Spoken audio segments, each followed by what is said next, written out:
Let's start this question. Compare basic strength of the below compounds. तो compound आपको दे रखे हैं, बेसिकली कंपाउंड भी नहीं है, ये तो स्पीशीज हो गई ना. कौन सी स्पीशीज हो गई? एनाइनिक. एनायंस आपको दे रखे हैं, तो इन सभी एनायंस के बारे में आपको बेसिक स्ट्रेंथ का कंपैरिजन करना है. तो टॉपिक अपने पास जो यूज करना है दैट इज बेसिक स्ट्रेंथ. और बेसिक स्ट्रेंथ का फंडा क्या होता है? सबसे पहले तो बेस क्या होता है? Anything that can donate electron pair. Electron pair donor he base होता है. Electron pair donor. और इलेक्ट्रॉन पेयर डोनेट करने के लिए इलेक्ट्रॉन पेयर होना भी चाहिए. इलेक्ट्रॉन पेयर डोनेट किसको करना है? एसिड को करना है. एसिड मतलब H+. ये लो. और जिसको इलेक्ट्रॉन पेयर डोनेट करना उसके पास इलेक्ट्रॉन पेयर तो हो. बाकी इलेक्ट्रॉन पेयर जैसे ही H+ को डोनेट करेगा ये बेस कहलाएगा.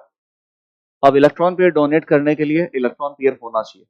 इसका मतलब कंपाउंड में या तो लोन पेयर प्रेजेंट हो या फिर किसी न किसी एटम के ऊपर नेगेटिव चार्ज हो. नेगेटिव चार्ज भी इलेक्ट्रॉन ही प्रेजेंट है, और जिसके पास इलेक्ट्रॉन प्रेजेंट है वो इलेक्ट्रॉन डोनेट कर सकता है. जो आसानी से इलेक्ट्रॉन डोनेट कर सकता है वो अच्छा बेस होगा. तो आसानी से कौन इलेक्ट्रॉन डोनेट करेगा? जिसके पास इलेक्ट्रॉन पेयर होंगे लोकलाइज्ड, और जिसके पास इलेक्ट्रॉन पेयर है लेकिन डीलोकलाइज्ड है, रेजोनेंस में पार्टिसिपेट कर रहे हैं, वो फिर अच्छा बेस नहीं होता. बेसिक स्ट्रेंथ के वैसे भी सारे फैक्टर स्टडी कर रखे हैं. लोकलाइज्ड इलेक्ट्रॉन पेयर जो भी होगा वो ज्यादा बेसिक होता है डीलोकलाइज्ड से. तो यहां पर जो इलेक्ट्रॉन पेयर मतलब कि नेगेटिव चार्ज, आप उसको देख सकते हैं. ये नेगेटिव यहाँ पे रेजोनेंस कर रहा है. नेगेटिव क्या पाई, ये रेजोनेंस कर रहा है लेकिन इसका रेजोनेंस ज्यादा है. नेगेटिव दोनों पाई बॉन्ड के साथ रेजोनेंस में है.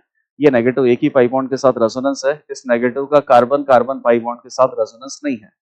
और ये नेगेटिव चार्ज तो बेचारा रेजोनेंस ही नहीं कर रहा है. तो ये जो इलेक्ट्रॉन पेयर है ये कैसा हो गया? लोकलाइज्ड. और लोकलाइज्ड इलेक्ट्रॉन पेयर होगा, बेसिक स्ट्रेंथ ज्यादा आएगी. सबसे अच्छा बेस होगा C, उसके बाद होगा A, और सबसे पुअर बेस होगा B, क्योंकि बी वाले में इलेक्ट्रॉन पेयर का रेजोनेंस सबसे ज्यादा है. तो सबसे ज्यादा डीलोकलाइज्ड है, और जितना ज्यादा इलेक्ट्रॉन पेयर का डीलोकलाइजेशन होगा बेसिक स्ट्रेंथ उतनी कम हो जाएगी. तो B is least basic while C is most basic. CAB. CAB option number C is correct answer.